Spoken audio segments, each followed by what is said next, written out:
If you are like the majority of Americans, you want to continue living in a familiar environment throughout your maturing years. In fact, according to many surveys, 82% of homeowners overwhelmingly prefer to age in place, which means living in their current homes safely, independently, and comfortably, regardless of age or ability level. With over 30 years of combined experience in residential, commercial, hospitality, and destination resorts fields, Your Home for a Lifetime is a company dedicated to empowering you to maintain your quality of life and independence by helping you make your house your home for a lifetime. Do you want to reorganize or remodel your home? Do you want to add a full bathroom and possibly a bedroom on the main floor? Are you looking to make your kitchen more functional? Is an aging parent moving in, or your child is moving out, or even moving back in?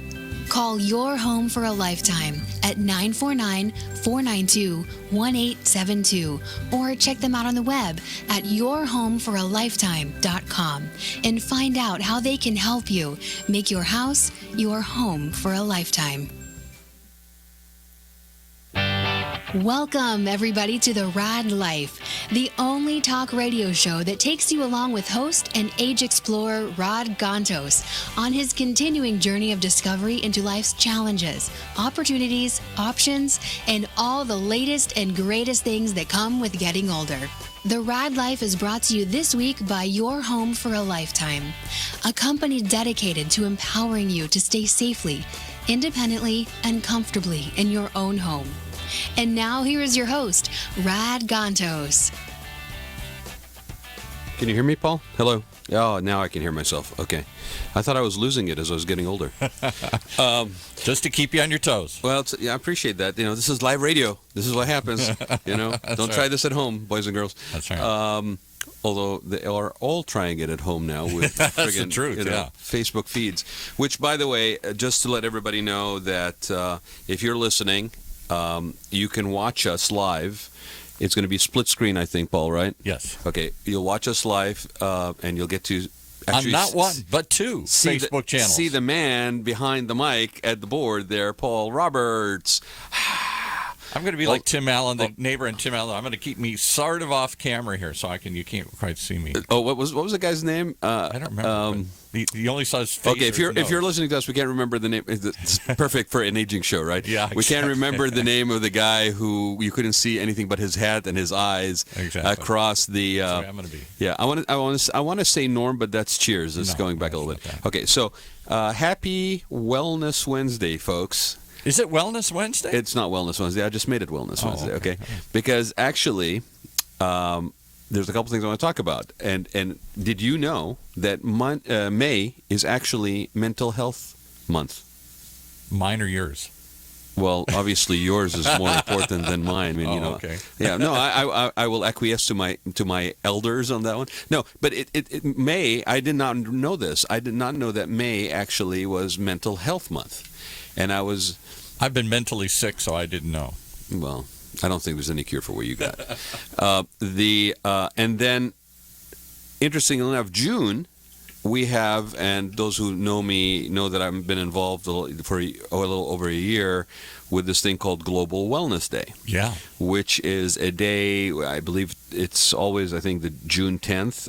It's one day where across the world, with a lot of ambassadors that we have, and I'm going to give a shout out to Belgin Aksoy that basically started this in Turkey, and we had her as a guest our first year on the air. But she set up this thing to basically have a day where you could have raised awareness on the importance of wellness and how it was a global thing. It wasn't something that was limited to people who could afford to pay high fees on things and so forth. And so Global Wellness Day is in June, and mental health is in May. So, Rod, why the heck are the two of those things connected? Well, why are they connected? I'm glad you asked me that, Paul, because in 2007, a report came out from the Global Wellness Institute, which you guys can find at globalwellnessinstitute.org. Okay, and the report basically identified 8 wellness trends. Okay, now people are going, well, what about wellness, right? Like, what? What about wellness? What's this thing about wellness? Well, if you think about it, I think we even have a more of a need for a more holistic, if you will, it's an overused word, but holistic sense of being and taking care of ourselves. Self-love, not in the way that, baby boomers probably think I was doing that this morning. Yeah, I don't. What's your wife's number again? But to take care of ourselves, especially as life has gotten more hectic. I'm reminded of a book I read in the mid '90s that basically predicted sort of the insanity that comes with being online and the internet world and that technology development, and it was called Living at the Speed of Light. Honest to God, how many of us basically feel that is exactly what we're doing on a daily basis? I do. Right? Really. Living at the speed of light. Like always behind the curve, trying to go as fast as I can. Yeah, I mean, I feel like I'm caught in that, in that warp speed when Star Trek would go into, warp speed and they would basically just go through the tunnel of light. I feel like I'm stuck in that tunnel of light and I can't get out, right? Yeah, right. Right. There's the new Hotel California, stuck in the tunnel of light and they can't check out.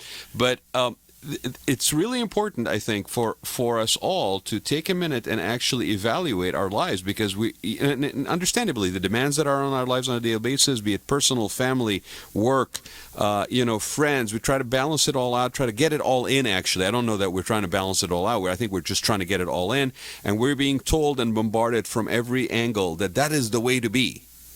That you got to get it all in. You got to be involved in everything. That you got to be basically on top of everything. And now that everybody is on social media, oh my goodness, it's even more stuff to do. Yeah, you got to echo there, Paul. So Sorry. And the thing about it is, everybody in social media, to a greater extent, puts the best face forward. Okay, so I don't get to see the meltdown of Paul running at the speed of light on social media. I get to see Paul doing more and more stuff with his grandson on social media, more and more stuff, right? So it's always the best 5x7 visual that is going out. It's the Kodak moment. The Kodak moment, right? And I mean, even Facebook will send you memories of Kodak moments, or here's what we've shared, right? So it's all positive all the time. Well, you know what? Even all positive all the time gets tiring. And when you're seeing everybody around you having this sense of euphoria, this perceived life, right? Then you're even more under pressure, and you may be internally even more distressed, and your wellness is basically sort of compromised. Okay, so one of the things that I found very interesting is we don't normally think of mental health as something that doesn't happen outside of a psychiatric ward or therapists' offices, or when you have a crisis and you need that assistance, right? And many people, I think, still deal with it that way, versus it is a part and regiment of being well and staying tuned up. What are you going to say, Paul? You wake up in the morning, you worry about what you're going to eat, maybe you exercise for your body. What do you do for your mind? I don't think I do anything. I mean, you bring up a very important point. We have an awareness that we need to feed our body. Right. We have an awareness that if we don't, and a consciousness to say, I got to think about it. I got to focus. I can't just eat anything. I got to eat well. I got to plan my meals. I got to come up with a diet. Right, and integrated into that is then based on what I make choices to eat. Then basically my level of fitness, my level of exercise, my level of sleep, even right. Even though that one suffers as well. So what's your mental health regimen? What's your mental health diet? Right. So it in that list of 8 trends, and this is where it became fascinating to me, because this was something that I was aware of. We talk about it in terms of depression for seniors, and I think we were just starting to talk about that when we had some guests on the show. We were talking about that aspect as a reference to seniors and people that are basically homebound and on their own, and their social circles have basically shrunk. Right. Right. So that was something I was getting my arms around. But I never really connected the dots, even though I was ambassador for global wellness, that the mental health aspect of it is equal and integrated a component of my well-being, right? Yeah. Where you go and have a diet coach. You buy a book. You join Weight Watchers. You have a coach. You come up with some sort of diet plan. Similarly, many of us come up with an exercise plan or a coach or a gym or something we do to force us to do that. what is it that forces us to pay attention to our mental health plan? What's our mental health plan? Well, and do we even put priority on it, right? No, I mean, it's no. probably the last thing we think about because, and yet it's so critical. So Other than fun, you try and build in fun, and that's my mental health. That's my relaxation. I'm going to go do something. And so many times in the weekend, more and more since I have a grandson now, the weekend feels just as frantic as the week. It Right. used to be weekend was where you wound down and charged up your batteries. Right. And yes, I love doing things with my grandson, but it's tiring. Mm-hmm. I mean, I'm physically exhausted because I have to lift him 50 times. He wants to be picked up. He wants to look at this. I have to run with him. I have to roll on the ground. I don't have to. I love doing all these things. Right. But where's the day for me to recharge my batteries? Well, and it's funny because you had that, right? Yeah, And it wasn't like halfway through life you you didn't go, you didn't have your kids early, have a grandson. This is sort of a little bit different. You didn't expect at this point in your life that you would be basically being that busy on the weekend with a grandchild, right? No, I thought, things I like to do, and people don't think of this as mental health, but I do. I have a hammock. The hammock is my safe zone. I love to just go lay in the hammock and do nothing and listen to the birds or whatever, or putter around the garden, or watch a movie or something, or read a book or something. Let me ask you. I'm going to ask you something. Those get tossed aside because there's other priorities that have to happen. I'm going to ask you something because we'll get back to it. Let's stay with the hammock for a minute, right? Right. When you do that, okay, when you were able to do that, I'll show myself hanging in the hammock. hanging in the hammock. So if that's cradle of the hammock. Okay. It is kind of a cradling effect. It has that I'm cradling. surprised feel you're not to playing Cradle of Love or anything. it. Okay. I'll go look for it. All right. So when you're in the hammock, Yeah, okay, when Paul is in the hammock, I love the hammock. okay, do you have any bit of you that feels guilty for being in the hammock? Oh, sure. My wife comes up, looks at me, and says, 10 more minutes. Come on, we got something to do here. Interesting. Or I find myself saying, okay, just a few more minutes, and then I got to get up and go do something. So again, the thing about that is part of what the expectations of what, I mean, even on the weekend when you didn't have a grandson, the hammock time was so finite that you were still trying to steal the time to be in the hammock, to be in your cocoon, your escape pod, right? For those fleeting moments. But at least you had them. Now you don't have those because other stuff has been added to your plate, right? When I used to, before we had this full-blown studio, and I was just sort of doing this as a side project here, and I was working out of my house, that's when hammock time was wonderful, because I would just go out and say, all right, to hell with the world for the next hour here, 30 minutes. And I would just literally, and I'd got myself, and then I'll work till 7, or I'll work at 8, or I'll do this or something. And I didn't have a 9-to-5 job, so work and play were interwoven, to use another hammock term. Well, no, I'd rather my hammock be fabric, but okay. I have a rope hammock. You're a traditionalist. Yes. So again, I think this is probably pretty common. A lot of people would probably tell you that that's kind of how their week is. That they're running. It starts off with school. I mean, I had a friend of mine that basically posted a couple of days ago about how, drop the kids to school. Rush to drop the kids to school, rush to go to work, rush to grab lunch, rush to do this, rush to do that. And she said, there's got to be a better way. Yeah, because you always feel like you're behind. Right. You always feel like you're... When my daughter was growing up, when we were raising her, and again, we adopted her later in life for us and for her, so we didn't have those first 10 years. We adopted her when she was 10. Right. Or 11. She moved in when she was 11. We purposely filled up her life and ours. That was the focus. We ran all day long because then she was in sports. To get into a sports program, oh my goodness, you got to go to the game, you got to go to practice, you got to do this, you got all these things that fill up your lives and your weekends with that too. And that was okay. I mean, we liked that and she liked that. But yes, I know how parents and families feel today. You're always behind. Right, and I would argue that probably to a certain degree, maybe not the way that it manifests itself today, but I think to a certain degree, people would tell you in the time that they lived, that was a certain part of their life, but they still had some sort of regulated escape period, some sort of where you turned off the clock, some sort of where you disconnected. For some people, it is It's a lot. literally like going to a bar or going to something, Right. going to a beach or something. You go somewhere to get away. My wife. Yeah, but you can't even she's- get away at the bar, Paul, because people are on their cell phones at the bar. Well, that's Right? I mean, you can't. That's crazy. You can't. I mean, we talk about the fact that this show is one where, they're on their cell phones at the beach. yeah, and sitting next to each other at the beach, and I mean, I'm as guilty as anybody else. I'm not trying to be sort of this highfalutin guru, prescribing something that I, do as I do kind of thing.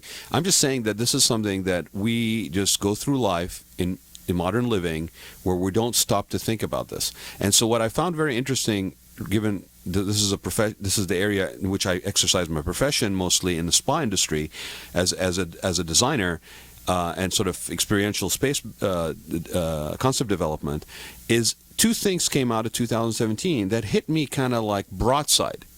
Made perfect sense once I started reading them, but seeing them there was like, whoa, where'd this come from? Relevant to the spa industry. The two trends out of the 8 that really struck me. One was silence. Yes. I was going to bring that up because I'm a big believer in silence. Okay, and silence spas. Now, as a rule of thumb, forever and ever and ever, you would always have a sign that said, "Please turn off your cell phones." The minute cell phones came around, people would say, "Please turn off your cell phones for the courtesy of other people," so forth and so on. And some places started being like, no cell phones at all policy, but people still had their cell phones in the bathrobes, guilty as charged.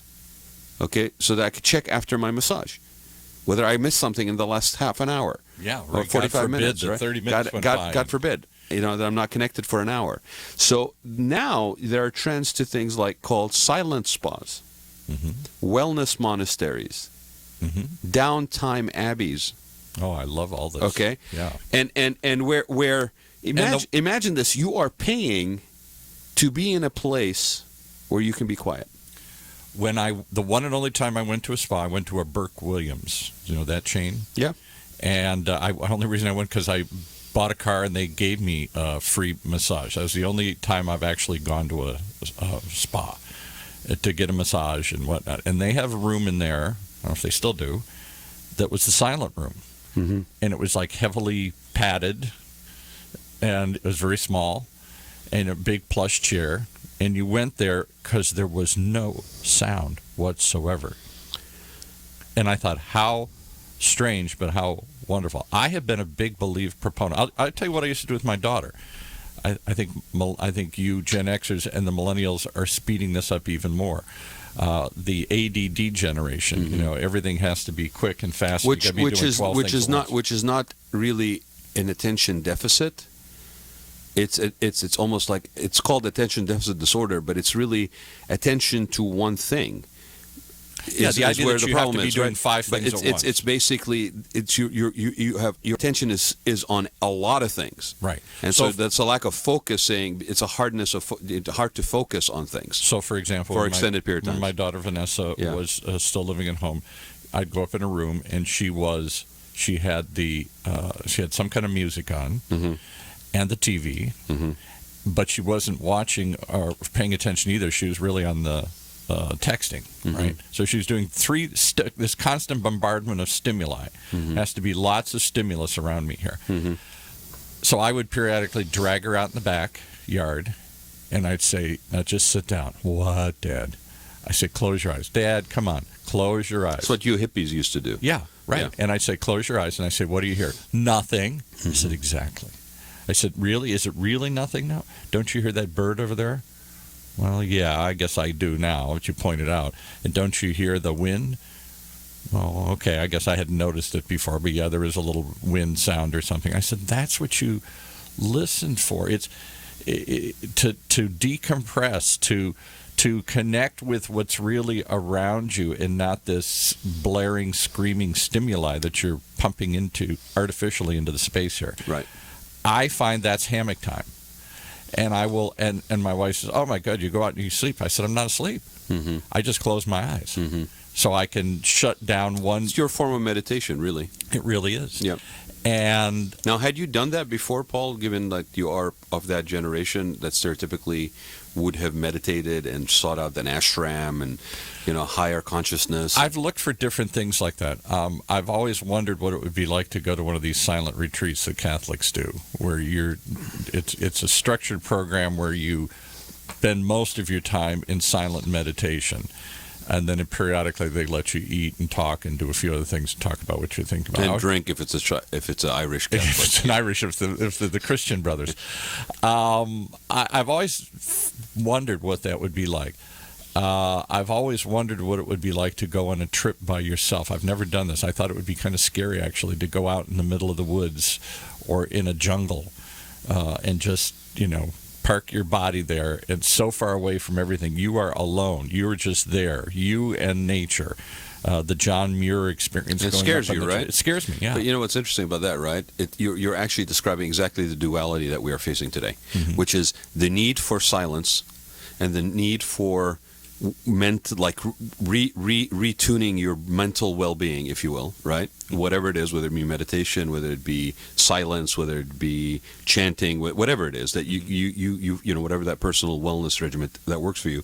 But at the same time, there's a fear of being alone. Yes. For example, so you want to be alone, but you're afraid of being alone. Yes. And it both exists in the same time. Yes. And you're not Isn't getting that enough. strange? And you're not getting enough of both. Isn't that strange? One and only time I got out of my comfort zone and took a trip with a buddy of mine down to the jungles of Belize in Central America, up in Guatemala and all this stuff. And first we went to the resorty kind of thing, and we stayed on an island and, swam and fished and stuff, and getting kind of bored doing that for a couple of days. And so I said, what else you got around here? And they said, well, you can go up into the jungle, and there's a lodge way, way, way up there, and there's nothing to do up there. There's nobody up there. You just go up in this jungle, and what do? You walk around, and maybe you take a canoe or something. I said, let's do it. So we rented a Jeep, and we drove on this dirt frickin' road up in the middle of nowhere. And I thought, this is nuts, because nobody even knows we're up here. We have a flat tire. What if something happens? What if, yeah, nobody knows I'm up fall here. off the side of the mountain. Yeah, right. A million things could happen. Nobody would know I'm up here. Right. I just grabbed a Jeep and my buddy, and we drove up. Yeah. So we got way, way, way up. We were up by the Guatemala border, and no roads, no electricity, no nothing, no cell. This is before cell phone. This is back in the '80s, so we didn't really have cell phones, and it was very frightening at first. And then when you gave into it, said, "Okay, I'm all right. I'm not dead. I'm not in trouble here." And we stayed at this lodge with this really cool couple that owned this place, and they just kind of left you alone. Then we checked in, and then they said, have fun. Here's a couple of places you can go walk or do this, and you rent a canoe, take a canoe, and go down the thing. And we tried a couple of all things. So how did you feel? I'll just tell you the experience. We couldn't find the place, so it's getting darker and darker. Now I'm getting mad, and I'm getting scared, and I'm getting frustrated. It's literally 11 o'clock at night, and because there's no roads, we're just on dirt things. You go down 3 miles, and then you turn left at the tree, and then you go down another 4 miles, and you turn left after you pass the creek. It's those kind of directions.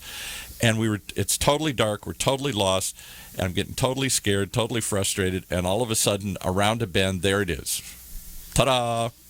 Okay. And as we pull up, we stop and look out, and the jungle lights up with like a million fireflies. And it was just like this bizarre, like, ta-da, and so I went from complete anger, frustration, fear to complete awe, childlike, oh my goodness. Mm-hmm. And that was it. And then we banged on the bell or something and rang some gong, and he came out and said, oh, we thought we'd given you up for lost. And yeah, here's your room and everything, and we'll talk to you in the morning. And there's no electricity, there's no running water. Have fun. You're just in a little thatch hut in the back here. And that's when the jungle lit up. And so I spent about a week up there doing that. It was the most spiritual thing I've ever done in my life. I never felt more connected to the world and to nature and to God and everybody around. And it was just so cool and so bizarre. And the flip side of that is when my friend and I, Mark, came back. Yeah.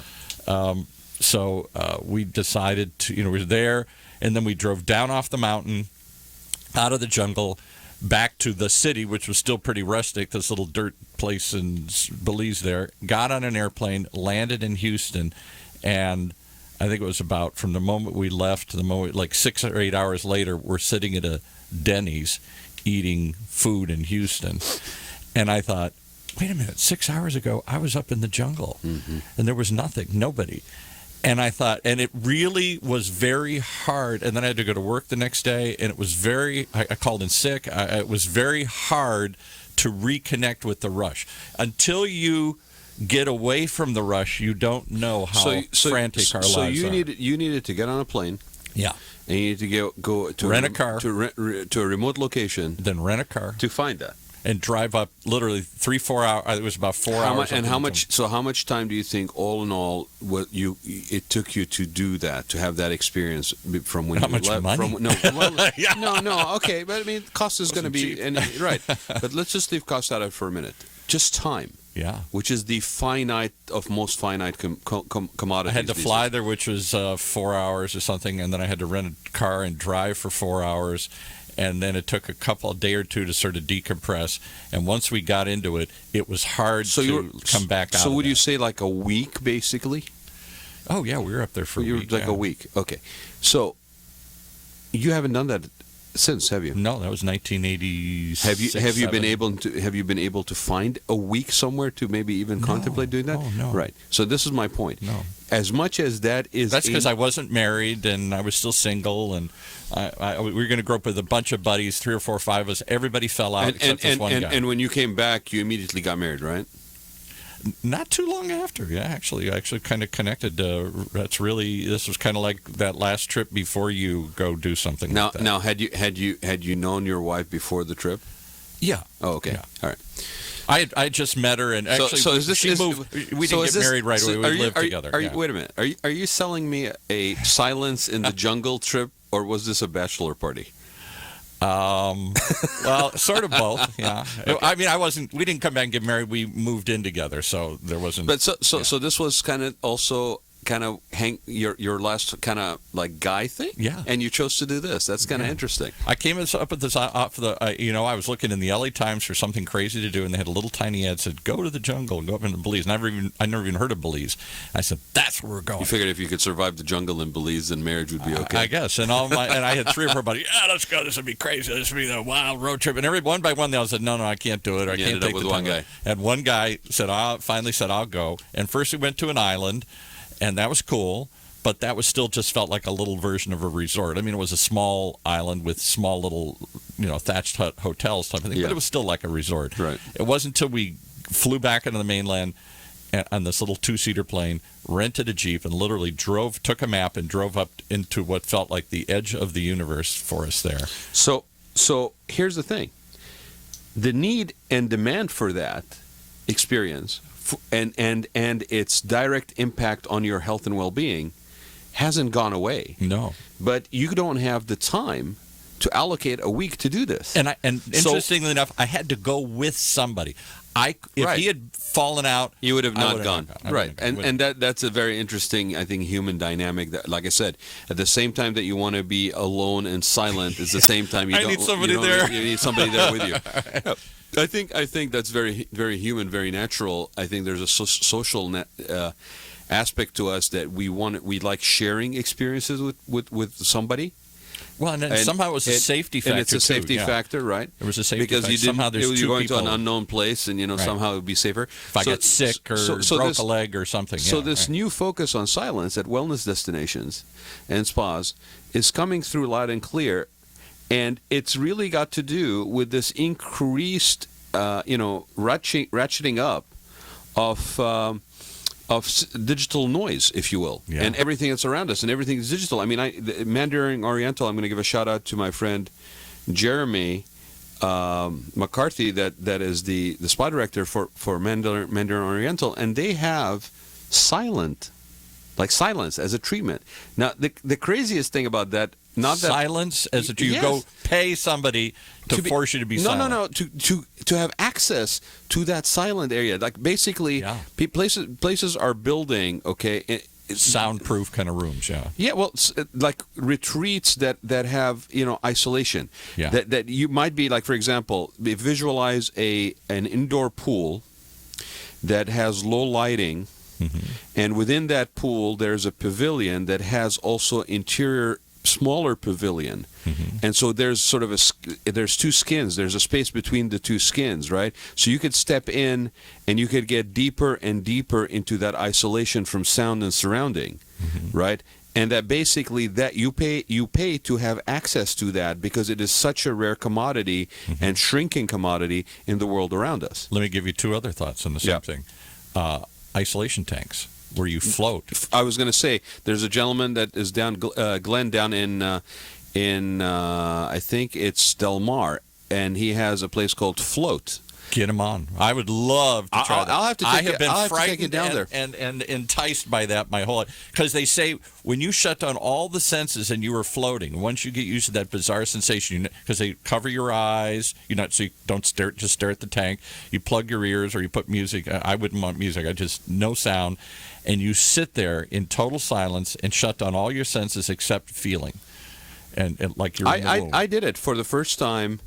And we're not talking about altered states for anybody that's basically remembers that movie. Yeah, was it William Hurt? It was William Hurt. William Hurt in that movie. It was a pretty trippy movie. Yeah. He basically regresses back to where he's now traveling back in time to where he comes back, or he gets in connection with his more primal or whatever. But he basically becomes like this sort of Neanderthal man that comes out of this. And that's the fear. Tank. There are people that say you actually kind of hallucinate. I don't know if that's a. I tried it, and let me just give you a little kind of example. It was imagine a big large shower, right?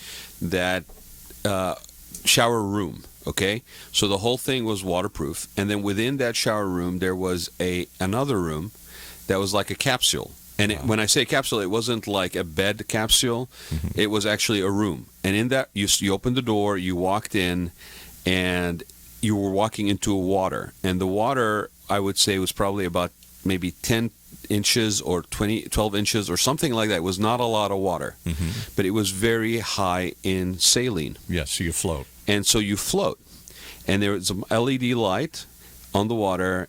You close the door. It's almost like a submarine door. It's like a solid door, isolation door, and you float, and it's phenomenal. I would have never believed that I would fall asleep sleeping in water and not panic. Yeah, right. Exactly. And that's exactly what happened. And immediately you're saying this, I'm thinking of panic. I'm going to drown. I'm going to something weird's going to happen in there, and I'm going to want to get out. I'm going to get claustrophobic. But you see, Paul, it's kind of if I remind people of the first time they were actually brought into the pool, whether it was somebody who basically gingerly walked them into the pool and taught them how to float, or some older sibling or something that just shoved them into the deep end of the pool. That was more what I went through. It was kind of frightening. Yeah. Right. So I think that it's natural to feel that fear. But I'll tell you, like, isolation tanks is a perfect example. Now, I don't have to go to Belize to do an isolation tank. I can go down the street and get into an isolation tank, and for that 1 hour or 50 minutes or whatever I can afford and allow, whatever I give myself permission to give to myself, okay, that time I can separate, I can disconnect, I can get that. And it's not just a luxury, I think, it's a necessity these days. Yeah. I think you need to do that. It's almost, imagine if you were a car engine that was constantly running. At high speed. At high speed. Right. Okay? If you did not basically take the time to properly, to warm it up, to get it to where it's running at high speed, let it idle, idle is probably something that most people are not going to even know. Like, it's like me saying chalk, using the chalk to start idle. the car. They just turn it and go. Right. Can you use your clutch and your gas to kind of just keep yourself? You used to sort of idle the car like you're at the stop sign or something. So before this turns into an automotive show, that is exactly what you need to do. If your brain, your body, we have accepted the fact that your body is a temple and your body is a machine, and you have to be careful what you put in and all this stuff, but we don't think about that in terms of our brain. No. And we've talked about this in terms of just the food that we eat and how it has impact on our brain in terms of plaque build out, and how that increases my possibility for maybe Alzheimer's or something. Yes. Some and in fact, diseases. when Jim McAleer was on from Alzheimer's years ago, he said one of the things you can do to fight Alzheimer's, if you have a tendency towards it, is not just eat certain things. Certain foods have a tendency to fight it, like cinnamon for some reason, I remember. But keep your mind more active and mental. The more stimulated your mind, the less likely it'll deteriorate. And we all Makes know so much sense. well, right, but we're talking about appropriate stimulation, Paul. Yeah, I mean, but like do puzzles in your head, challenging stuff that that Right, but different analogies. what I'm trying to talk to you about here is that yes, but we also need to acknowledge that the quiet time. So if you're doing too much quiet time, it's not good for you. If you're doing too much constantly on time, it's not good for you. And chances are it's affecting you not only in terms of your own internal makeup, your brain, your body, your fatigue, your lack of sleep, all this stuff, but it's probably also affecting your relationships and the people around you. Yeah. Right? And if everybody's doing this, you can imagine how it's affecting everybody. And at the same time that somehow supposedly makes it acceptable and the norm, it's not, because your body was never built to do that. You are not a metal machine that is constantly going until you have a part break down. Especially guys, so that's what you're taught to be, to go get up at 4. I know so many guys now that get up at 4 in the morning so they can pack in another 2 hours of doing their emails or writing stuff or working out or whatever. And I'm like, they've just extended their day to pack more. But isn't it interesting that it's not that 2 extra hours so I could actually basically slowly get into the day, have time with my wife or children before they leave, read the newspaper, or read the newspaper, sip a cup of coffee slower instead of gulping it. Yeah. Isn't it interesting that somehow we don't put value on that? We do not, and you hit the nail on the head, and I have been preaching this for years, and it's one of the things that people have said, oh, that's why you're not a multimillionaire, because you put too much time into, you like going for a walk, you like just being silent. When I'm home, I'll give you another perfect example, and I see this with a lot of my friends, other couples that we know. When I'm home, I turn everything off. I don't have the TV on as I walk from room to room. I don't have the radio on as I walk from room. My wife's the complete opposite. The minute she comes home, it all has to come on and stay on. So the TVs are on in multiple rooms. There's music. There has to be sound. She can't, drives her crazy if it's just quiet. The minute she walks out the door, I turn everything off. And partly because of what I do for a living, I'm talking, I'm listening all the time. When I get home, I don't need more noise. I need more silence. Quiet, yeah. And I think, we talk about this, and we talk about that this doesn't really get the kind of the importance that it deserves. And look around you and see, we probably all know people that have deteriorated, that we have seen deteriorate over the course of a lifetime, people that we either went to high school with, people that we know from our neighborhoods, and that basically, you looked at them with awe about how dynamic and ongoing and engaged and involved and running all the time they were. And yet they seem maybe feeble, tired. They didn't really take the necessary precautions to prepare their body, their mind, to sustain that kind of demand, constant demand on them, right? My late friend John, who I adored and was my lifelong buddy, we went to junior high together. He's one of those bonded little group of guys that I have still stayed in touch with, and really cool guy, really great guy. But he was type A, always on, always going, zoom, zoom, zoom. A couple times years ago, I had a sales job for a while. I was a sales rep, and so we'd go on the road together and share expenses and just to share the driving and stuff as we drive up in Northern California. And I'd say, hey, look at that's really cool. Let's stop and look at that bridge over there. No, we got to make it by 2 o'clock. And I was always trying to get him to stop and slow down and smell the roses. Never would do it. Then we'd get to dinner and he'd say, we got to drive another 4 hours so we can position ourselves to be up and ready. I said, man, I'm done. I'm pulling over. I'm having a cocktail. I'm having something nice to eat. I'm going to go sit in the hot tub at the pool. And he's like, no, that's a waste. Come on. We got to go, go, go. He was always driving like that. What happened? He drove himself to death. He had heart attacks and a couple of them and died. Same age I am, a year ago, 6 months ago. And watching him in those last 6 months, where his heart was so weak and he was so weak and wanted to get up back on the horse again. It's like watching a horse that's been injured, if you've ever seen that horrible thing, and they keep trying to get up and trying to just stay down. He was like that. He kept trying to get up until he finally died. And I can't prove it, but that lifestyle that he adored, and then when we'd get off the road and I'd go home and unwind and do nothing, he wanted to have a party he'd have 20 people. Well, waiting for him at home. because Paul, he was addicted to that rush. Addicted to it. I mean, it's the same thing that exactly when they talk about evidence and behavior patterns of people that are constantly online and on the internet and wired and constantly checking their stuff, that immediate need for endorphin, it's an addiction, and you literally you are a user. You are a user. A couple times I offered him, we have this house we inherited, it's kind of out in the desert, and that's what it's good for. It's a decompression house. There's really nothing to do out there except sit by the pool and bake in the sun, and there's not a lot of people around, and it's really just that to relax and unwind. And he used to go out there with me sometimes, and it was hard to get him to let go. And a couple of them said, why don't you and your wife take this for a week? And he said, what would we do?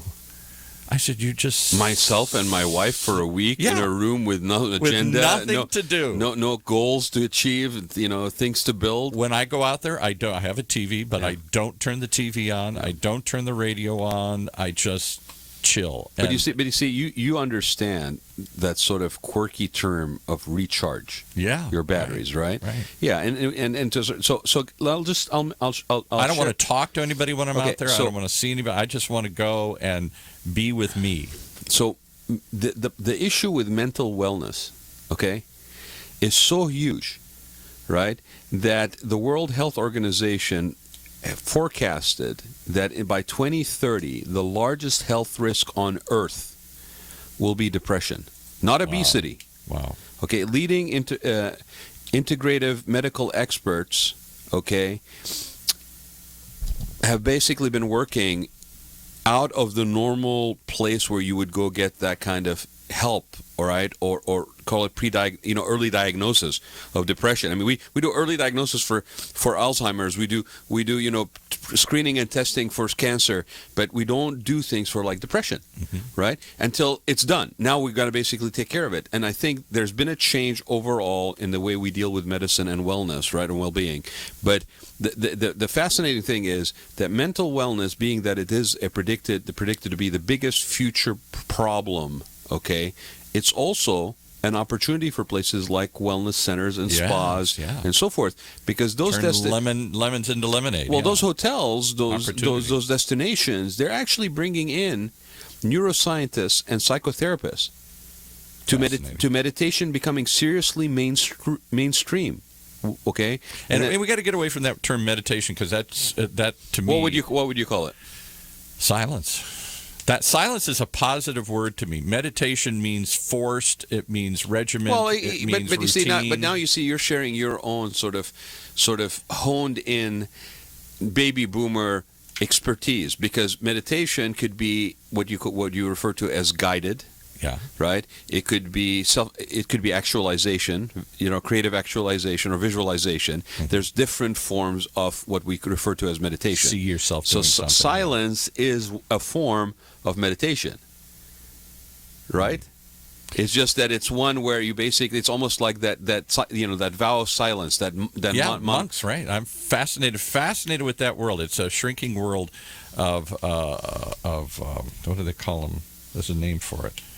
I can't think of it off the top of my head, where they go in and they take a vow of silence forever. Can you imagine? Mm-hmm. I can imagine. I don't know that I would last. Oh, I don't. Right? Me, so again, people go, well, you guys are an aging show, you're a boomer show. Why are we talking about this? Well, I'll tell you, we've touched on it before in other shows, where it's basically the factor of depression. Right, the factor of isolation, the fact that in many cases you have seniors that are basically either have had their social support network die off, or they've moved physically. Imagine being physically removed from the house and neighborhood that you were in for whatever multitude of reasons, and basically placed in a location. And heaven forbid that you should have that happen to you before you are in an incapacitated mindset where you realize what's happening to you.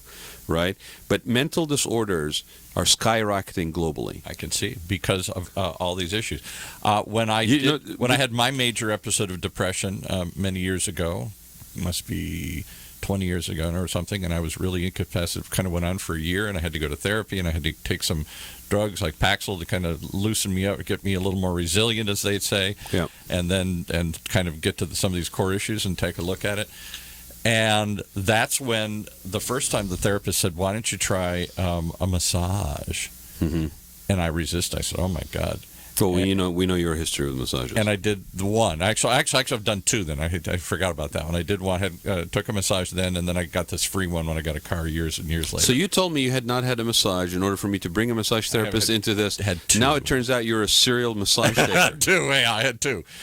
And the massage person I'd forgotten this till we started talking about it. But they said, "Oh my goodness, relax," and I was tense. And the person said, "I don't think you know what it's like to feel relaxed." I said, "What do you mean?" "You're always tense. You're always ready to jump up. You're always in fight or flight mode. You're always ready for action. You don't know what it's like." I said, "Well, no, then I'm asleep. It's either I'm on or I'm off. And I'm not conscious when I'm asleep." But let me read you this, okay?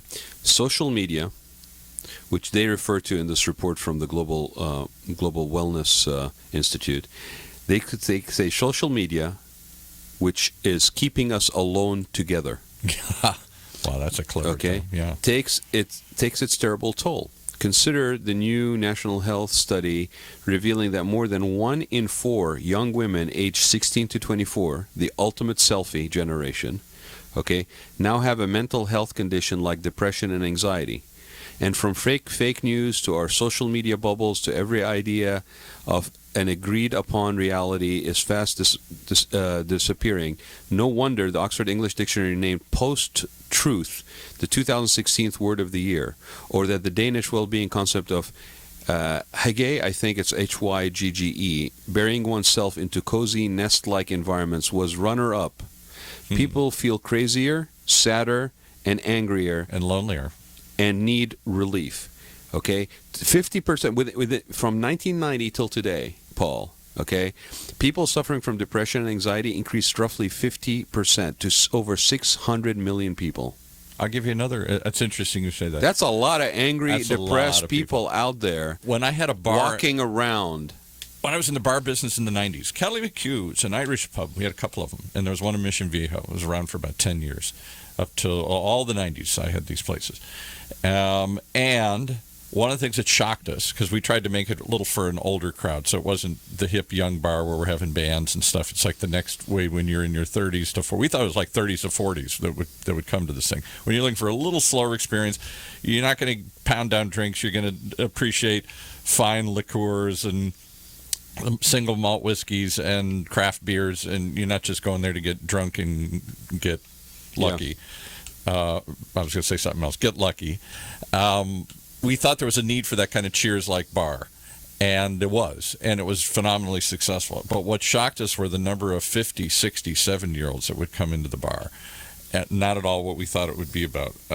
And why?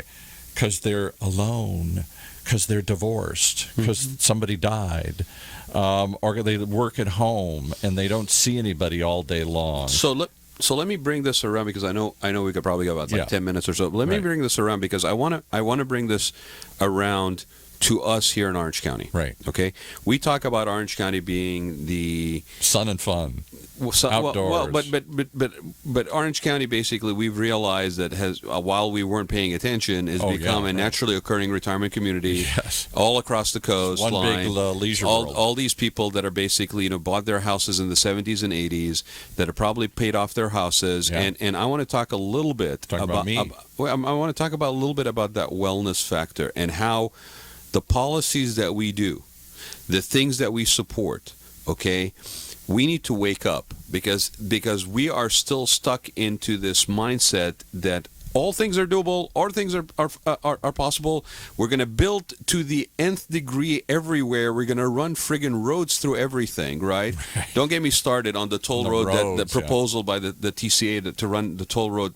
We're not really considering it, but we have 3 friggin' roads shown on a map, but it's not really on the table. Well, if it's not on the table, get it off the map. We're coming, baby. We're going right through San Clemente. Right through San Clemente. Okay, so there's a community that is basically multi-generational, that has a lot of people in it that are affluent, that bought their homes in the 70s and 80s, whose homes are now probably one of the main I mean, The main source of their wealth, regardless of your age, you are always told that your home is your primary asset. Yes. Okay, and that you basically do everything you can in your power to increase the value of your primary asset. It's my primary asset. Right. You take that away, and I'm broke. Right. That's where all my money is. So imagine this, right? You're sitting in your home in an environment that is somehow shielded because of the natural topography of Camp Pendleton on one side and Ocean on the other, sort of the hills on the back side, right, and the turn of Dana Point Harbor kind of on one side. It's an oasis where you can maintain some sort of balance in your life, where you can continue to get older in your home that you've paid for, that appreciating in value, that what you know instinctively at some point may be the only thing that sustains you through your ailing part of your aging years, right? And all of a sudden, somebody's saying, no, we need to get more people into that area. We need to get more activity happening. We need to get more stuff going on and disrupt this whole thing that is your wellness and well-being. Started with those crazy outlet malls. Well, but Paul, here's the thing that I'm talking about. When we've talked about this before, there's financial realities. You got communities that are getting older, right, that basically are retiring. There is no payroll income coming into those communities the way it used to be. People, as they get older, and especially people, regardless of age actually, their shopping habits and how they buy is not from physical retail locations. They buy off their friggin' phones, right? And seniors that have a household so full retail of stuff, sales are going down. So there's no retail. Taxes are going down because they're not selling their houses. They're still taxing them at 1970s rate instead of a 2000. Well, it's been increased, adjusted, but it's adjusted not through sales. It's adjusted by county assessors. Right. But under Prop 13, there's a limitation. Right. There's a limitation, right. And so here we are in situations where now we're still looking at economic development and economic stuff in terms of construction and building and congestion and density and all this stuff.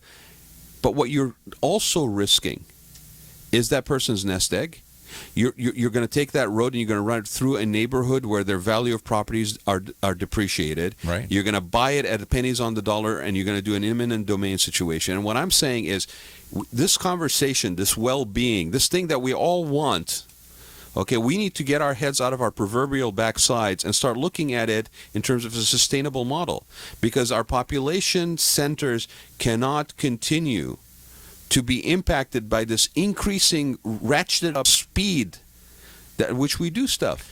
But see, there will be a cost to pay. We're searching for a new model. In my father's generation, it's what he lived. Once you reach that point where you want to slow down, where you earn less, and you want to slow down and smell the roses, or you can't be as active as you want, and you need more security around you in hospitals and everything. We built communities out in the middle of nowhere for those people to go live out there. Go live in Arizona. Go live in Las Vegas. Go live in Sun City, where my dad bought his home. We're now saying, I'm staying in San Clemente till you coming out feet first. And it's like, well, but you ain't paying the bills. Your property taxes aren't keeping up with our costs here. You're not shopping as much as you used to. And in fact, you cost us more because we got to have all these services to meet your needs. Forget it. Kick them all out. It's supposed to be for a young person's community, growing family community, and the old people should get kicked out and warehoused and corralled in some other place. A assisted living home that we designate, or an assisted living community. Well, and kick us all out. And what does that do? It gets the problem, puts it isolated where nobody has to ever see it. Well, we're gonna isolate 78 million people? Yeah.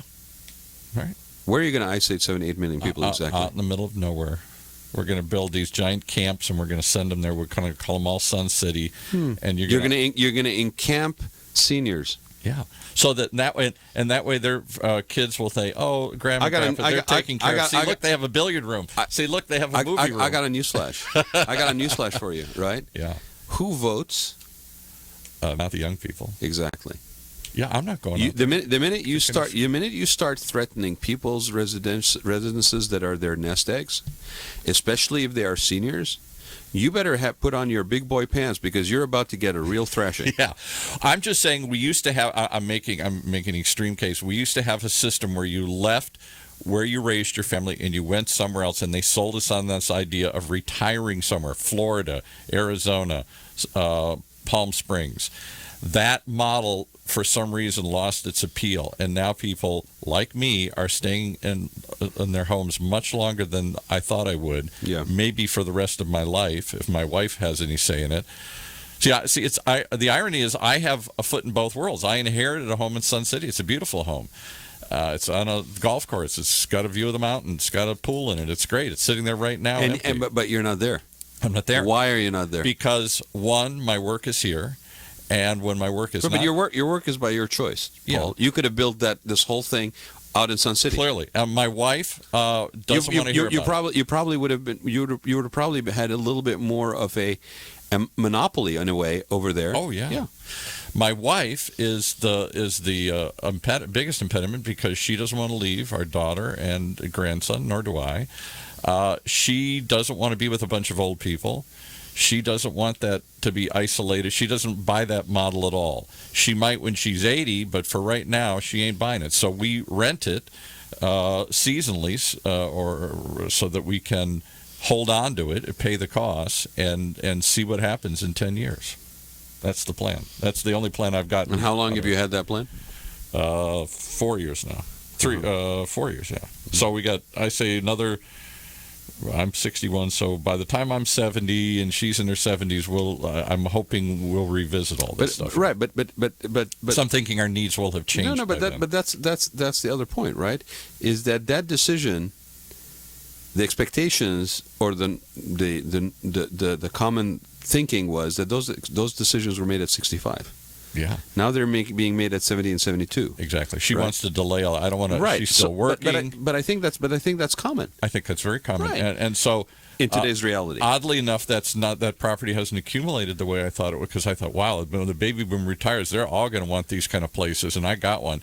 No, the baby boom doesn't want to move out to the desert. The baby boom doesn't want to leave where they raised their children and built a community for themselves. Exactly. And go uproot themselves at the last stage of their life. And that is part of your well-being, right? Right. That's part of your mental well-being, your mental mindset, and your mental mindset being healthy. Mm-hmm. It's that fresh air, it's the familiarity of surroundings, it's the multi-generational nature of your neighborhood. It's not being restricted or limited to what you can do and how long you can be active and involved in stuff.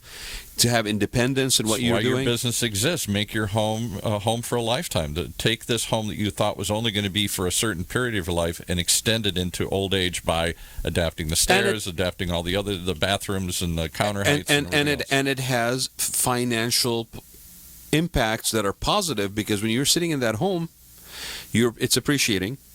You're not basically dumping, not dumping, but spending $2,000 to $8,000 to $10,000 in terms of assisted living or some sort of place. You're not risking the fact that at the top of a market you're going to sell a property and now you got to figure out a way to make sure that you don't pay taxes. You don't lose any value in the process. Right. You're still able, mobile, active, mentally acute, all of this stuff, and basically are now going to move yourself to another environment. That is the quickest way for your mental health and well-being to basically collapse or deteriorate, because you're taking yourself out of a comfortable environment in which you have built roots before you actually have to be incapacitated, and basically putting yourself into a completely unfamiliar environment. Now, there's some people that can do it, but you know what? There's always a little bit of cost, even for those who are very social, that are very active, that will still go out. Now, I will say this in defense of the Sun Cities, because my parents went through the same curve. My mother wouldn't leave the house that we had back in suburban Detroit. She stayed with her job way too long. She ended up getting kicked out. This is my dad ended up. They both didn't want to leave their careers, and so they both ended up getting kicked out, and that was horrible and difficult and depressing. Now they're in this big house back in suburban Detroit and Bloomfield Hills, and they're back there by themselves. And bit by bit, everybody they knew died or left. So now they're the only old folks in the neighborhood. And while far from being multi-generational, the kids didn't come around to see them or talk to them or whatever. There was no connection with these new couples or these new people. They were in a big house, and they were in a snow environment, which is the worst. Right. Because my dad couldn't do the driveway anymore. He couldn't. But those he couldn't handle the burden physical of the house. those are physical limitations. And so they finally and they got more and more isolated. And those last years were awful for them there. They didn't know anybody. They didn't go out. They rattled around this big house. It was a big pain. So in the butt. how was it for them when they moved to Sun City? It was like a rebirth.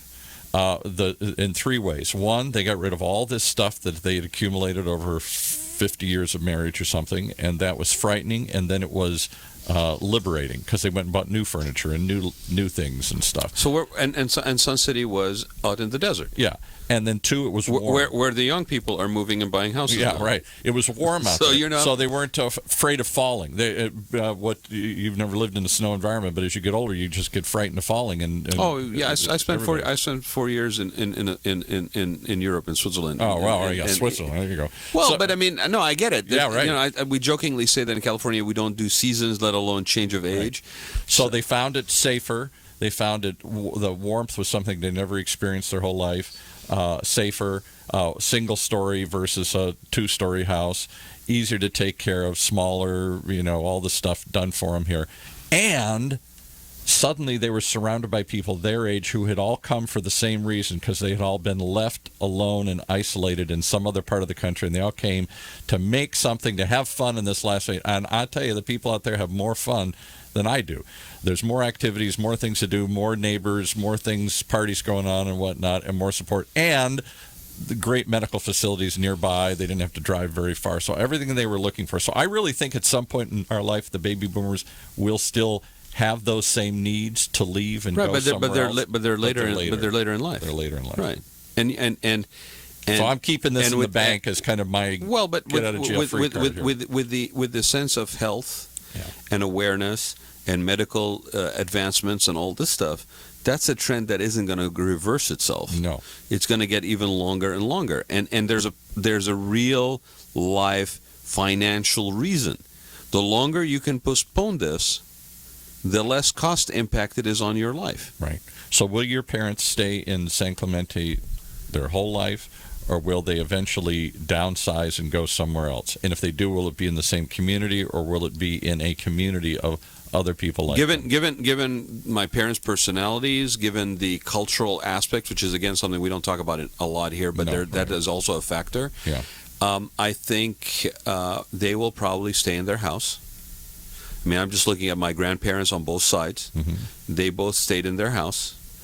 They moved from where they had originally lived, but early enough to where they were still healthy, right, because of the need for some medical. What if they can't handle the house? It becomes a burden. The cutting the grass, the taking care of things. But that's part of the planning. Like there is no lawn in the house. Right. It's a 10,000 square foot house that has no lawn. Has no lawn? No. Okay. There's a garden that has trees, and a gardener that comes once or twice a week, once every week or once every other week, and basically does some maintenance. Right. The house itself is built in such a manner that, yes, there is maintenance, but there isn't, there's no wood shingles. There's, it's like stucco and tile and hard surfaces, and there's no transition up and down. Right. So we did a bunch of that stuff. Now, technically, the only thing that they cannot have available in the house currently is medical assistance. Right. But there's a downstairs bedroom that could easily have that care if need be, if it can be sustained without it having to be 24 hours or something like that, because then the cost factor becomes too high. And what about the isolation of it's all people that are much younger than they are in the neighborhood. So but that's the other thing, and I think that's the thing that's sort of interesting personality. My father is an engineer, so he tends to be very much. He doesn't really have that social circles. He had them when he was working overseas with people, like but it was through work, which is not uncommon for guys to have that social network through work. That was my dad. Right. But so he's in his library and he's reading and he's, sort of, and I worry because that's sort of not a healthy thing, and I'm watching him deteriorate a little bit in front of me, but that's not really where his life was one way and then it became another way because people around him died. Right. My mother is a little bit different, but then my mother's dynamic is that she's a caregiver. Mm-hmm. She's a mother, just so that motherly role. She takes care of the family, she takes care of her husband, stuff like that nature. And so to her, I think she would probably get a little bit more involved. But I don't see her where she is like, needing to have all that activities and all that stuff around her. In fact, it probably would cause her to feel a little bit like suffocated, like with all that stuff going on. Right. So again, we talk about this, that wellness, that aging is not a one size fits all. No, for my parents, it was the most frightening thing they ever did in their life. I remember flying back to Michigan after they'd sold everything, every stick of furniture they had accumulated and taken with them on the dozen moves around the country here. Every lamp, every chair, every piece of thing they got rid of. And they took their bed, and my dad said it was like when we were starting all over. It's like when we first got married. We had a bed and we had a card table. And he said that's all they took with them to California, a bed and a card table they had shipped out here. So they have someplace to sit. And my dad found it invigorating. My mother cried like crazy. I remember I have a picture of her sitting in this big house. She cried she cried like crazy when they moved. Oh yeah, so that they sold off everything, got rid of everything, had nothing, starting all over again. And I flew back to Michigan to take them accompany them back out here to this new life, this new place. And my mother sat in the house, totally empty, and just cried and just like, oh my God, I've lost everything. And now she comes out and it's sunny, and suddenly there's neighbors their age who are coming over and saying, hey, somebody to talk to and somebody to have a cocktail with or somebody to go do something with. And suddenly they're buying new stuff, and they're like a young couple again, and they're redecorating the house with all brand new stuff.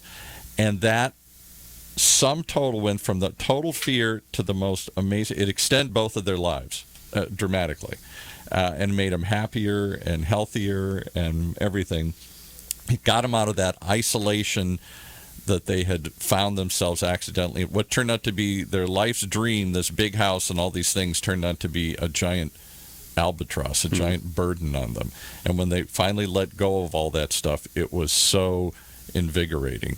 And to have one more move and one more group of people and to go someplace where everybody had a similar mindset was phenomenal. So it worked well for them. But the baby boomers, like my wife was saying, maybe someday, but not now, baby. And I ain't going to 65 or 75. And even if you argue that the baby boomers will follow in transitional step patterns and migration patterns, if we want to call them that, the time duration between those migration time spots, milestones, is longer. Yes. So it brings me back to what I was talking about, okay? We keep talking about things in terms of, sustaining economic engines, paying for things, which technically we all argue, well, we got to do this because it's how we sustain situations, right? We need that toll road to bring more people in and bring more revenue in. Right, but the problem is your parents ain't paying enough in property taxes. But the problem is that's not going to happen. Okay, and it's never pitched, by the way, that way. It's pitched. No. I'll tell you. I mean, it's kind of fascinating, right? We are sheep sometimes, honestly, and we need to look beyond just what we are fed in the wait a minute, we have no time. We are rushing at 1,000,000 miles an hour, and we are fed little morsels of tidbits, and we absorb those morsels, and we don't look any further because, guess what? We have no time. Right? And we're too busy, and we have no mental wellness, and we're fatigued and tired, and we have, almost like, where they torture people by having the lights and the sound bombarding the building 24/7 until they crack, right?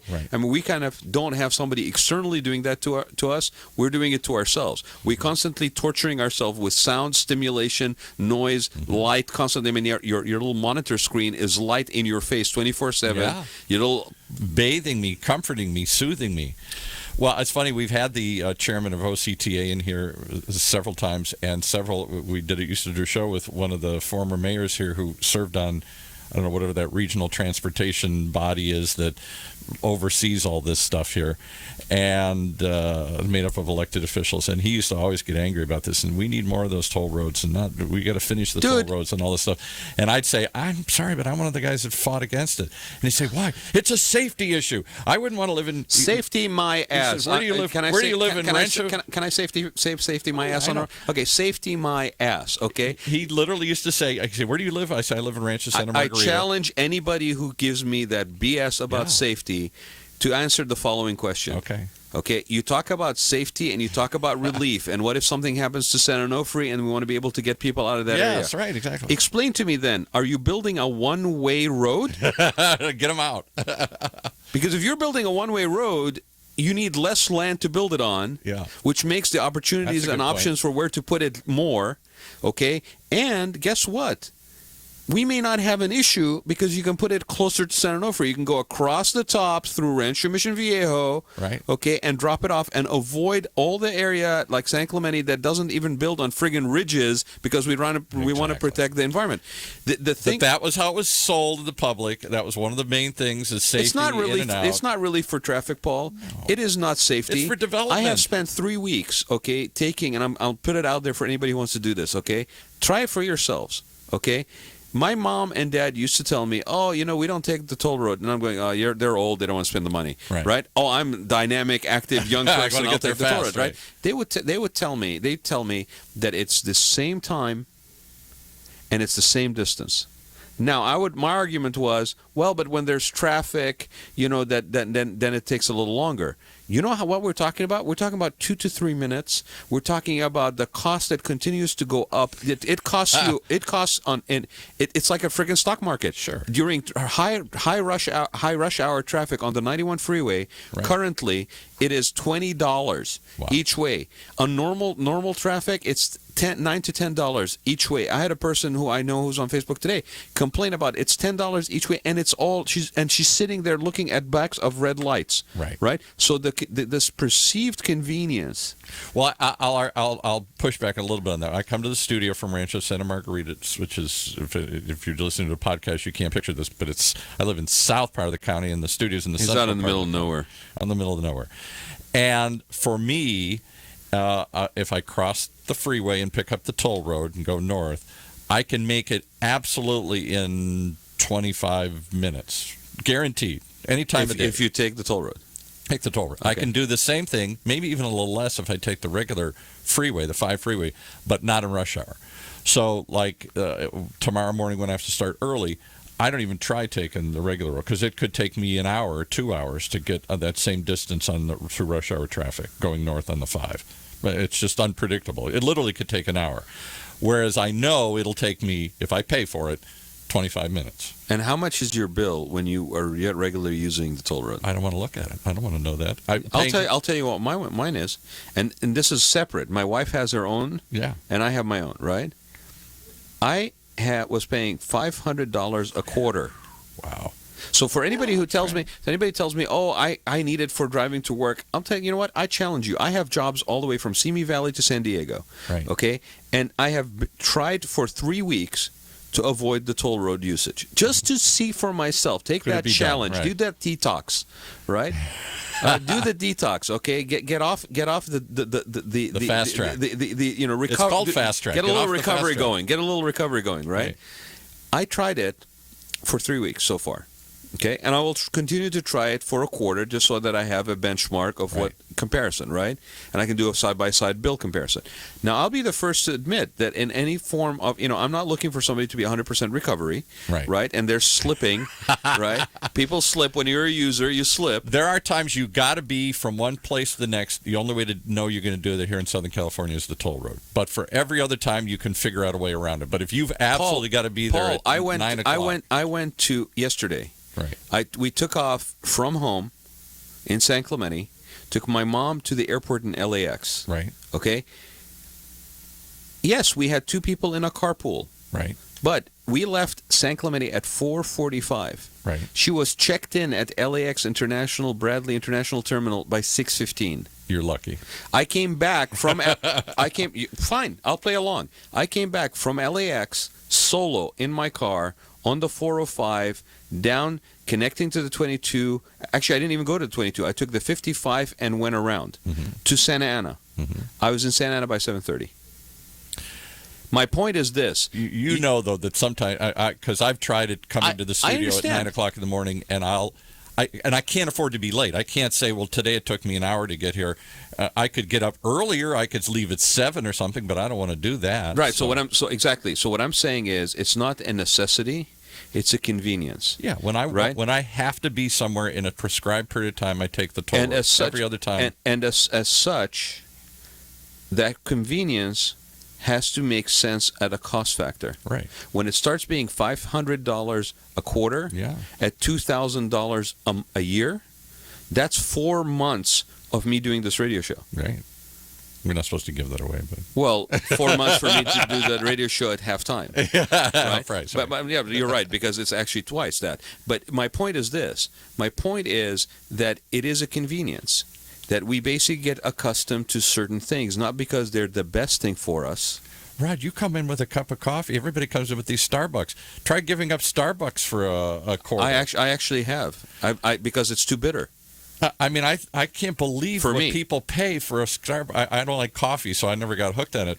Coffee used to be free. Coffee is something you could make at home and take with you. Why does everybody have to stop and get their Starbucks? Right, but see, and people go, well, this is all over the map. It's not. We're talking about exactly the same thing. It's taking enough time for yourself to make that cup of coffee in the morning. Right. I don't necessarily grind my own beans every day, Right. but I have pre-ground stuff, and I put it in my French press, and I press down 1 cup of coffee. It takes 4 minutes for the thing to brew. You can basically twiddle your thumb or shower while you're doing whatever, right? You press down on this thing, you have a fresh cup of coffee brewed at home to your liking, to your level of acidity, all of that stuff. You don't have to wait in line. It would take longer to wait in line to get a cup of coffee than you doing it at home. But the idea, the mentality is, no, I'll get it on my way because it'll be faster.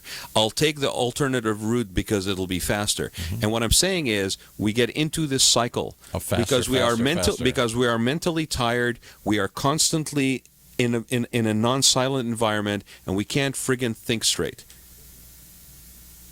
Brought it back around. I think you did. Okay, we're out of time. But I will encourage everybody to look up information on May being mental wellness, mental health day, month. Go look at and OC Talk Radio right there. I'm pointing at OC Talk Radio. There's Paul. Hi, I'm waving behind Paul. Okay. He's got top billing on the camera.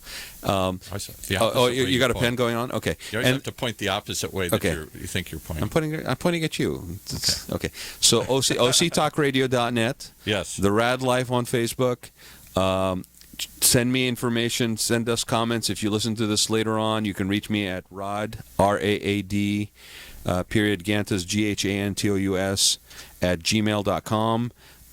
Look for us on next month to do some more stuff. And I do want to end with one thing. OC Talk Radio.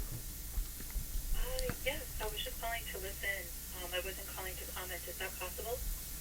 Yes, absolutely. Hang on. So I just want calling to listen. Wow. Yeah, we have somebody who's calling in to listen. If you are trying to listen to the Raad Life on Wednesdays from 12 to 1, more or less, you can go to octalkradio.net and you can click the Listen Live button, or you can catch us on OC Talk Radio's YouTube station or the Facebook pages, as well as the Facebook page for the Raad Life. And there's usually a link to the YouTube. She didn't want to do this, but we got to put her on the air. Okay. What's your name, caller, and why were you calling to listen? I didn't know you were. I never thought to call to listen. I was taking a look on Facebook, and I just saw a second ago that there was a telephone number, so I thought it was to be able to listen in. Oh, yeah, you can listen. We stream this live over the internet, octalkradio.net, or you can hear it live streamed over Facebook, over our channel or the different shows channel, in this case, the Raad Life's channel here. So, yeah, you don't have to call us up to listen. You can call up to be on the air like you are now. So who are you, and where are you from, and why are you listening? Oh, Rad, it's Dawn. Hi, Dawn. Dawn from Massachusetts. How are you? I'm good, Dawn. So you can go on the internet right now, octalkradio.net, hit listen live, and you'll be listening to it. You don't have to use an old-fashioned phone to call in here. So Dawn, we're about to go off the air, but hey, I had a good opportunity to say hello, so thanks for calling. And we'll probably have the content of this, Paul, pretty quickly here because it's on YouTube, right? So she could Yes. probably go back and click on Within a an link. hour or so, she'll be able to go to OC Talk Radio Costa Mesa. That's our YouTube channel, OC Talk Radio Costa Mesa. So YouTube/OC Talk Radio Costa Mesa. And look for the Raad Life The latest issue. recording, and I'll also put it on mine, and you can click through there. Hey, thanks for calling. Thank you. And let me know what you think, okay? So we're going to hang up with you now, Don. All right. Thanks, All Don. right, thank Bye-bye. you. Bye-bye. Well, That's a first. That was interesting. I had to just put her in the air. I mean, somebody called and. So one thing I do want to, and at this point we've probably lost everybody who was listening anyway, but I did want to say this to you. You know about this, and I want whoever's still with us.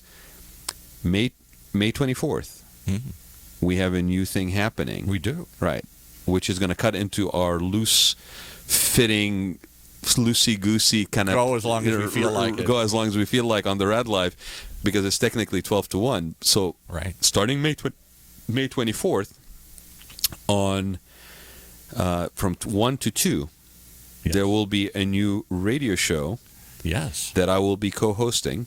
So you'll do 2 hours back-to-back here, one about the Raad Life and one about... California hospitality industry. And the gentleman I will be co-hosting with is a friend of mine, a good buddy of mine, Craig Sullivan. And Craig will be seeing in Vegas later on, probably today, for the Hospitality Design Expo. But so by going along, we've built an audience, an expectation that there's content here during this time period, and now we're going to fill it. We're going to stick to the 1 hour with the Raad Life, and 1 hour with the California Hospitality.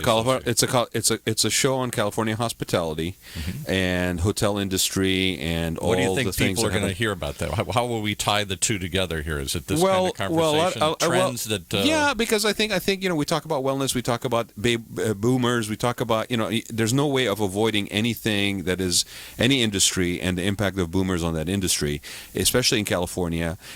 There's also we'll talk about construction, we'll talk about trends, we'll talk about spa and wellness, we'll talk about financing, we'll talk about the thing about California hospitality is we are the 6th largest economy in the world. Yes. And yet we don't have a California hospitality focus. And that's why Craig last year, 2017, put on the very first California Lodging Investment Conference, CLIC.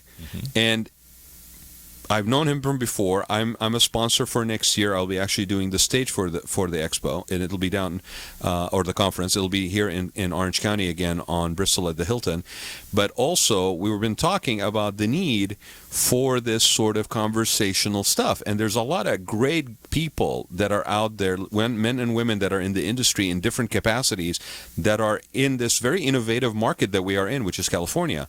And we want to bring those people into the studio, and we want to be able to talk to people about what they're doing, share best practices, things of that nature. And we do have a name for the show. Oh, finally. Okay. It is? Check Out California. Ooh, I like. Oh, that could be a slogan, even it happens in Vegas kind of thing. Check Out California. I like that. As in, I like that a lot. As in, check into the radio show. Check it out, or check out California. Yeah. Because in California, we just tell everybody, hey, check it out. So check out California. Love that. Yeah, we did Check Out California, and we do have the domain name. Here's another suggestion. We've just gone so far along, but hey, we're going to fill it up. It's coming soon. I'm claiming this territory anyway. This is your territory. I'm actually squatting right now. That's right, exactly. You're squatting in this time. Here's what's interesting about that. We've done some public policy shows, quite a number of them. Man, he's going to run until 2 o'clock with me on this. I might.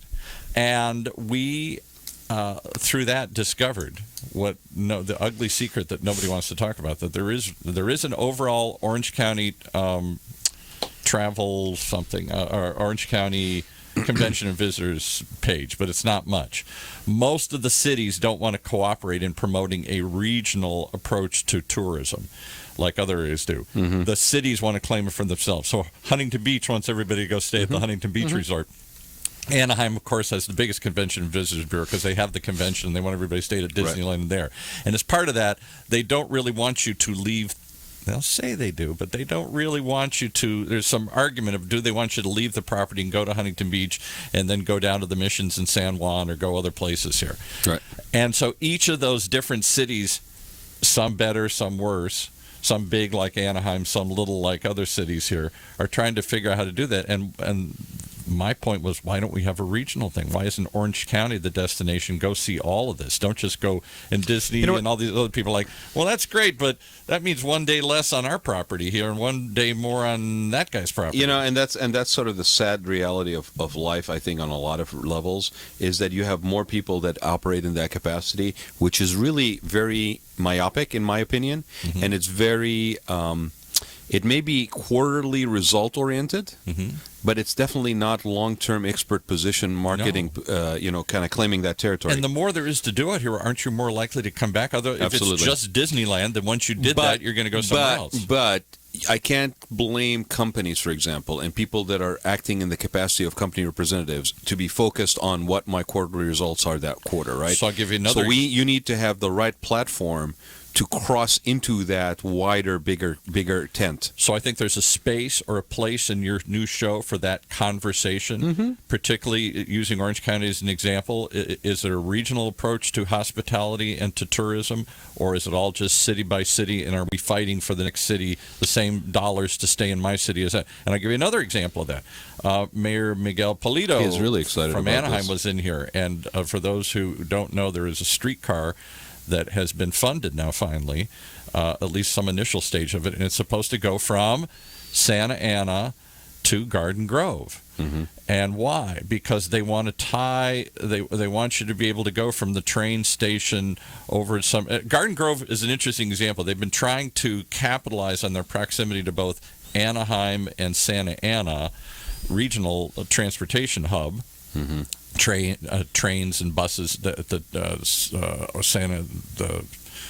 Anaheim and all this stuff there at what do they call it, the Arctic, and if you haven't seen that thing, go drive by it right next to the stadiums over there, this big hub that they... The Arctic is it Anaheim Regional Transportation. But it connects the... Is it the Metrolink? The Metrolink, Amtrak, and the buses. So it's a major train hub. And they think it'll eventually be, if there is a high-speed rail, it'll be the hub for that. And well, it's definitely built to look like that. Yeah, and if it ever is a high-speed rail like they've envisioned going to Vegas, it'll be the hub for that, too. So it's designed with that hope in mind that it'll grow and become like this regional transportation center with all these different modes of transportation tied together, buses, trains, and, well, there'd be no planes, but other sorts of things. And one of them would be this trolley. And so, Santa Ana trolley, I don't think would connect with that. But the idea is to move people around regionally from city to city. That they have fought that for years. Garden Grove wants it. They've tried to build hotels and hospitality, saying, if you don't want to stay in Anaheim, stay just a couple miles away over here in Garden Grove. And they tried to build the city, whatever it was called, the city something mall there next to the Crystal Cathedral. Whatever that was called. They changed the name of it. Well, that's the name of the exit, right? Right. Yeah. And the city. And that you would somehow get all of this stuff. They would somehow siphon. They would pull some of that stuff away from the Anaheim resort area over to their area. People would stay there and play there and eat there. Anaheim fought that like crazy. And it's mostly empty, by the way. Yeah, well, because they've never been able. That's the one that by UCI. Yes, by the hospital. Exactly. Yeah, because they've never been able to really successfully get people the notion that if you're going to Disneyland or you're going to all the baseball games or you're doing all these things in the Anaheim Resort District, as they call it, that a couple miles away, here's another fun place to stay and play.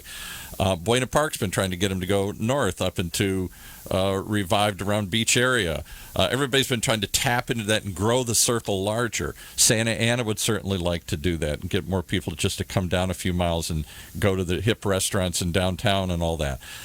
So all this influx of tourism that's coming in, rather than have them stay within a couple mile radius there, they'd like to expand that radius.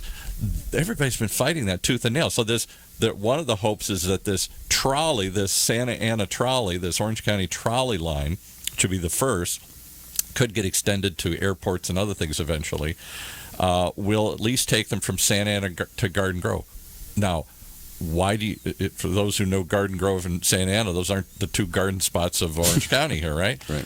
But they're trying to create some connection between them and collectively to find a way to connect what is cool and hip in those two communities. Well, you know, there was a report yesterday that came out that talked about Costa Mesa basically becoming, how did Costa Mesa become the cool hub in Orange County for food and beverage, right? By accident. Well, not by accident. It wasn't by accident. Yeah, right. I saw it start happening in 1994, and I'll give credit in a big part to the person who was involved, which is my friend Shaheen Sadeghi at the lab. He was the And the primary driver. I remember the laughter that he got from people. Oh, this Costa will never work. Mesa, Costa yeah. Mesa, the elbow. Remember the armpit of Bristol?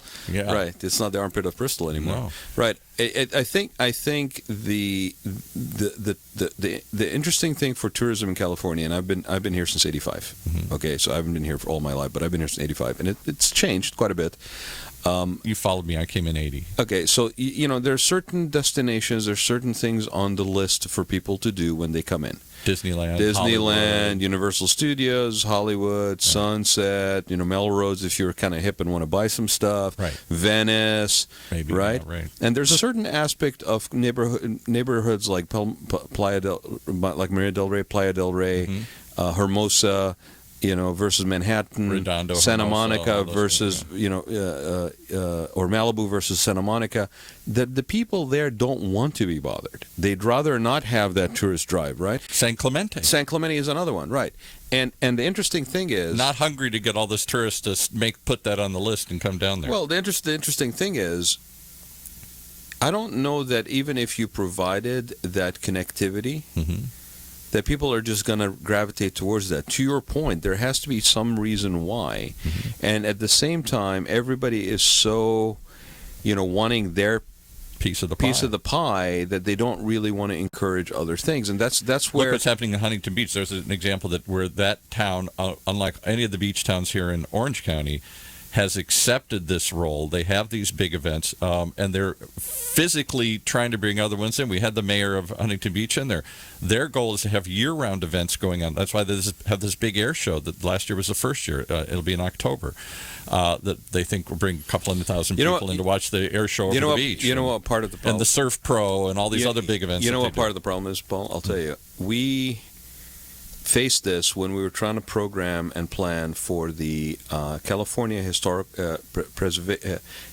Preservation Foundation's conference a couple of years back that took place in Orange County. They usually take place on different parts of California. Right.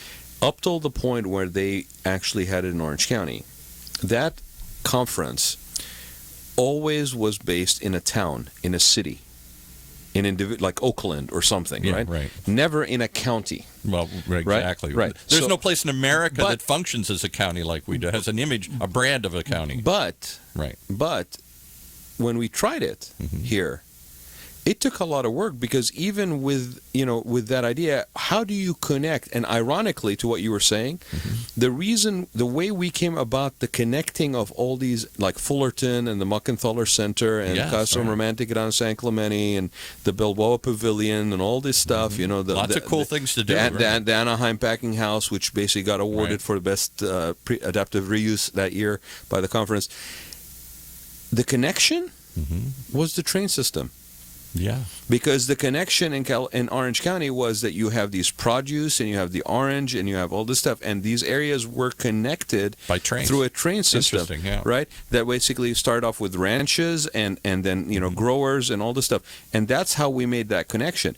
But I think even though we refer to ourselves as Orange County, I don't think Orange County really markets itself as Orange County. No, because there's no marketing agency. That's the whole point. Because we're sadly there's a county government, but but we're really 34 cities collectively all going their own way and doing their own thing. But oddly enough, we've developed into a brand, and I've argued this before. Think about this. Think of really. I don't know why nobody focuses on this. I've been all over the country. That's a really good conversation to have on that show. It really is. Yeah. And think about this, for example. I've been all over the country. I've been to 49 of the 50 states. The only one I've never been to is Alaska. I've been everywhere in the country. And not just on an airplane, driving, living places, doing things. Think of any other place in America except Orange County where you refer to it by the county name. When I lived in Detroit, I didn't say, well, I'm going to Wayne County, I'm from Wayne County, I'm from Oakland County. When you're in Dallas, you don't say, I'm from Tarrant County or something here. You never refer to people don't travel, the county doesn't have a brand, people don't travel to the county, the newspaper isn't named after the county, the airport isn't named after the county. bit by bit, we've created, by accident or design. Even Los Angeles County doesn't do it, by the way. No. It's Hollywood. It's the West Side. The East. Yeah, right, exactly. So we have the only county brand in America. And it started with the county. We're the only county that had a newspaper. The Santa Ana said they're not going to be the Santa Ana Register anymore. They're going to be the Orange County Register. Which, by the way, where did they move to? Anaheim now, north of Anaheim, just some office building. And it'd be interesting to see what happens to that old iconic building. Well, the guy Mike Hara bought it, who's bought all these other iconic buildings in Santa Ana, and he has plans for it, I guess. Interesting. He owns Original Mike's, the restaurant over there, and he owns tons of he bought up all these high-rise buildings when they were all abandoned in Santa Ana, and bit by bit he's been rehabbing them and turning them into successful properties here. So he must have some vision for that. But the point is that we have a county brand by accident. It started with the paper. Then I remember when it used to be the airport was in Santa Ana, and it was John Wayne Airport. Santa Ana Airport. Still referred to as Santa Ana. Yeah, it still has SNA. SNA, right. But it's no longer called it. It's officially Orange County Airport. And now when you look it up, I'm flying to Orange County. I'm not flying to Boston. I'm not flying to Toledo today. I'm flying to Orange County.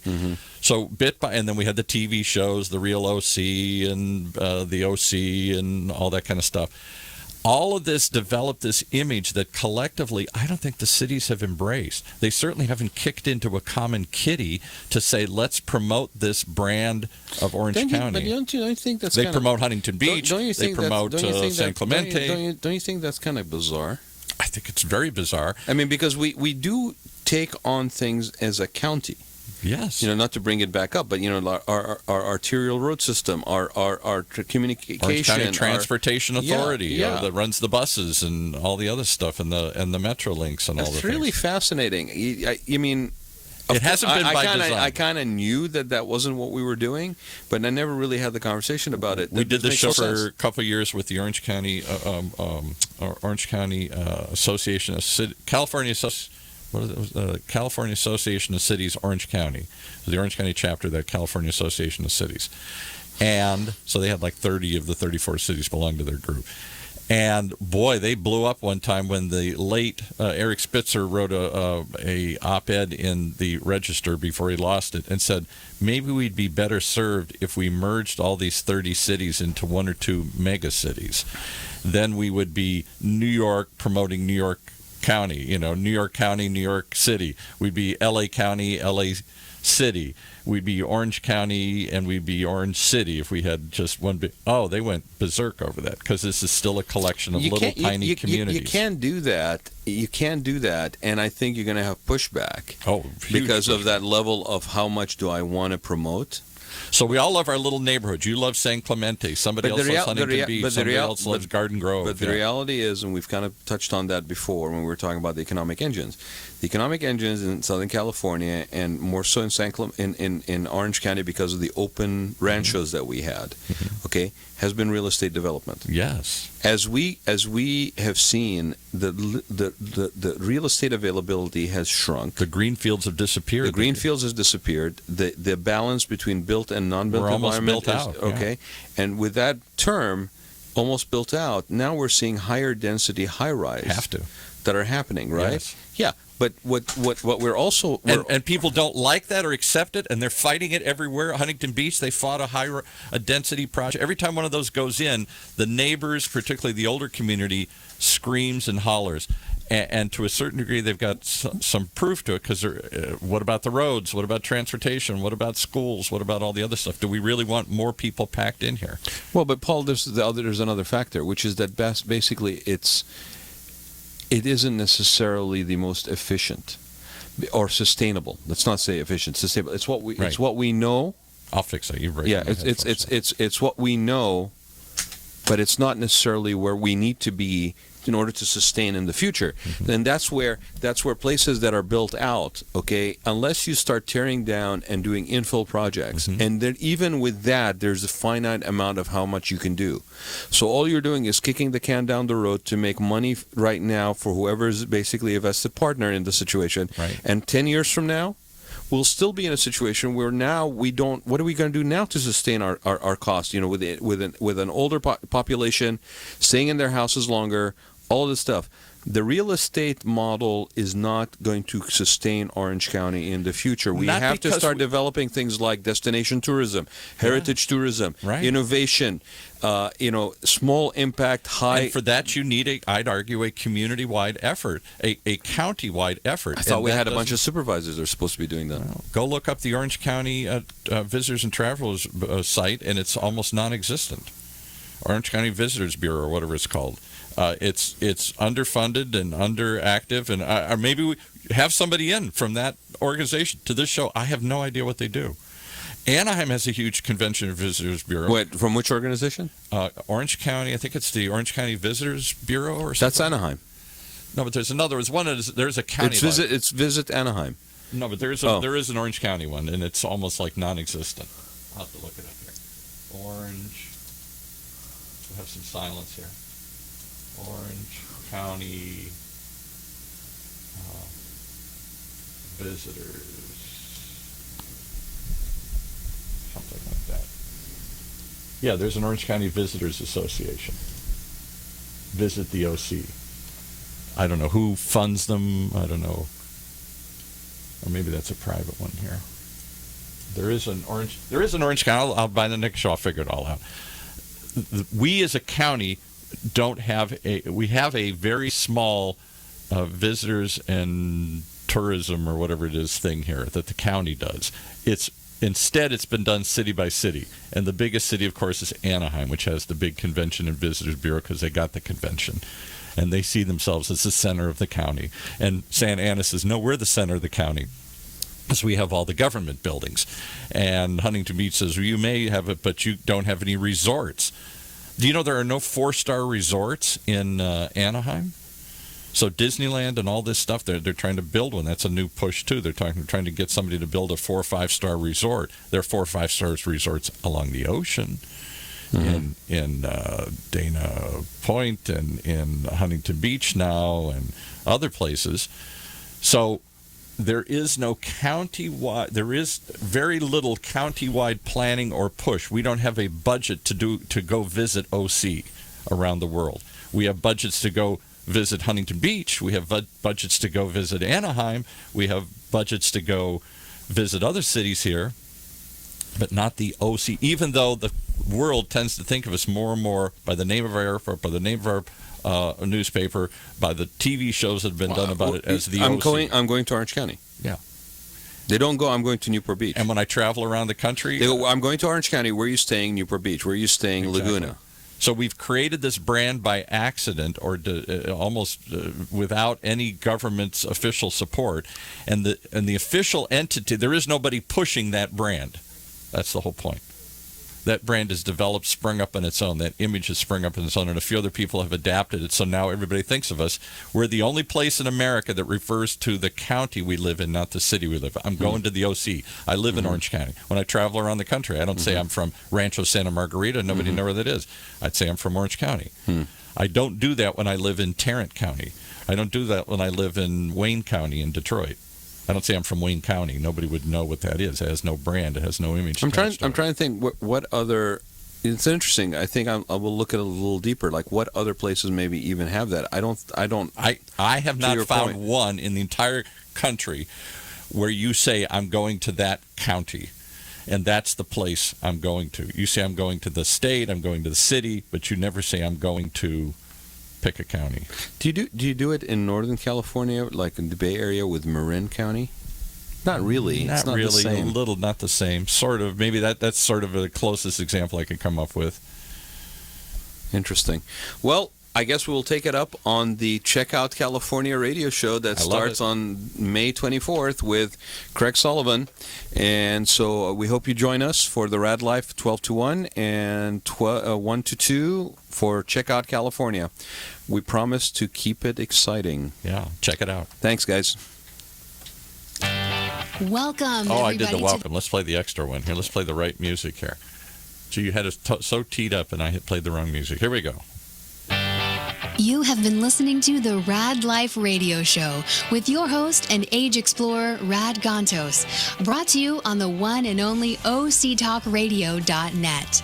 Join us again next week as we continue our journey of discovery into life's challenges, opportunities, options, and all the latest and greatest things that come with getting older.